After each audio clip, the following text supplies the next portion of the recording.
We're in the solar system simulation and we can watch the motion of Earth and Venus. So we'll start time. That's what we'd expect.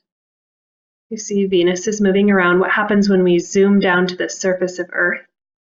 We see Venus traveling by. Interesting that it looks like it changes direction. What's causing that? Look at that, it just started traveling the other direction. Oh wait, think about where it's moving in its orbit. We're looking out towards the sun. Oh, it just passed behind the sun. Now it's catching up to us. Picture which direction it would be going. Now look at it. It's going to pass in front of the sun. Wow, that's cool. So now let's make it a little bit more complicated here. Let's go back out to the solar system view, and now if we add on Mars. Now what's going to happen if we start up time? So Mars is orbiting there. Now let's see what happens when we zoom down to the surface of Earth and watch those two travel. So the planets are going opposite directions in the sky. That's called retrograde motion.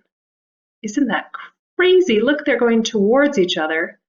Picture where they are in their orbits. Now they're traveling away. Now Mars is going to go off farther in its orbit for a while. Picture where they are. Of course, we can't see Mars when we look towards the sun. That makes sense. Now we see Venus just keeps going back and forth. This is how astronomers initially figured out that orbits weren't traveling around the Earth, but that they were traveling around the sun by watching this crazy motion of the planets going in opposite direction through the sky.